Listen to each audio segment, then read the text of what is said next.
अगर बेटा मॉलिक्यूल जो आपके पास है वो जो है वो न्यूट्रल ना हो, यानी कि एनाइन हो या केटाइन मॉलिक्यूल हो, तो उसके लिए कंडीशन क्या है? उसके लिए कंडीशन ये है, अगर आपको जो नेगेटिव साइन नज़र आ रही है उसको प्लस कर दो, और जितनी प्लस हो उतनी माइनस कर दो। कैसे? अब यहाँ पर इस मॉलिक्यूल के अंदर मैं दोबारा क्रोमियम का ऑक्सीडेशन नंबर मालूम करने जा रहा हूँ। कितने क्रोमियम है? 2। आप लिखोगे 2x। बात में आ गई?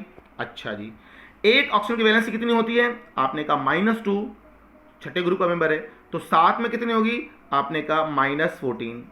अच्छा, अब ये चार्ज कितनी है? -2 चार्ज है।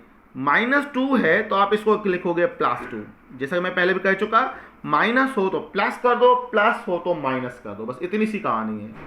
अब आप इक्वेशन को बैलेंस कर दो कि 2x इक्वल्स टू माइनस के 14 उस साइड पे जाएंगे तो प्लस के 14 हो जाएंगे, ये प्लस के 2 है तो माइनस के 2 हो जाएंगे। बात में आई? अच्छा जी, तो 2x का वैल्यू कितना आएगा? 12। 1x का वैल्यू कितना आएगा? आप बोलोगे 6। अगेन एक क्रोमियम का ऑक्सीडेशन नंबर क्या होगा? +6 होगा। तो अगर कोई मॉलिक्यूल भले न्यूट्रल ना हो, कोई मसला नहीं है, एनाइन या केटाइन, अगरचे नेगेटिव हो तो वो प्लस कर दो, और अगर प्लस हो तो वो माइनस कर दो। जैसे एक और एग्जांपल मैं दे रहा हूं, अमोनियम। कितना बेटा? अमोनियम आयन है ये। अब मुझे नाइट्रोजन का ऑक्सीडेशन नंबर मालूम करना है। किसका? Find oxidation number of nitrogen in this case. तो आप क्या कहोगे? ये n का मालूम करना है, वहां पे x रखोगे। एक हाइड्रोजन पे प्लस वैलेंसी होती है, बस में आ रही? तो कितने हैं? 4, तो आप लिखोगे +4। अब ये प्लस की साइन है तो यहां पर क्या कहोगे? माइनस। +1 हो तो -1 कर दो, -1 हो तो प्लस कर दो, जिसमें जैसे कि मैं पहले भी कह चुका, माइनस की साइन हो तो प्लस कर दो, प्लस की हो तो माइनस कर दो। अब आप देखिए x का वैल्यू क्या आएगा? ये +4 है, उस साइड पे जाएंगे तो -4, ये -1 है, उस साइड पे जाएगा तो +1 हो जाएगा। तो नेट आंसर क्या आएगा? नेट x का वैल्यू आएगा -3। तो अमोनियम केस में नाइट्रोजन का ऑक्सीडेशन नंबर -3 होगा। तो बहुत आसान है ऑक्सीडेशन नंबर किसी भी कंपाउंड का मालूम करना, ख्वाह वो न्यूट्रल हो, एनाइन हो, केटाइन हो। लास्ट एग्जांपल दे रहा हूं आपका, क्रोमेट आयन CrO4-2। इसका बड़े आसानी से मालूम कर सकते हो। कैसे क्रोमियम मालूम करना है? ये खाली x एक है तो एक रखोगे। एक ऑक्सीजन की वैलेंसी -2 तो -8, ये माइनस हो तो इसको कर दोगे +2। बात में आई? Equals to 0। तो x का वैल्यू क्या आएगा? ये +8 उस साइड पे जाएंगे तो, ये प्लस उस साइड पे जाएंगे तो माइनस। बात में आ रही? तो नेट x का वैल्यू कितना आएगा? वेरी गुड, नेट आपका वैल्यू आएगा 6 आएगा। यानी कि -8 तो प्लस में हो जाएंगे, और माइनस साइन हो तो वो आप किस में रखोगे? माइनस हो तो प्लस में रखोगे। तो इस तरह से आप आसानी से मालूम कर सकते हो ऑक्सीडेशन नंबर किसी भी एलिमेंट का किसी कंपाउंड के अंदर। ये बड़ा इंटरेस्टिंग एमसीक्यूज देते हैं एंट्री टेस्ट में कि ऑक्सीडेशन नंबर ऑफ फला फला फला, कोई भी कंपाउंड देकर आपको ऑक्सीडेशन नंबर पूछा जाएगा कि फला कंपाउंड्स के अंदर इसका ऑक्सीडेशन नंबर क्या होगा। एक और एग्जांपल दे रहा हूं आपको। अगर मैं आपसे कहूं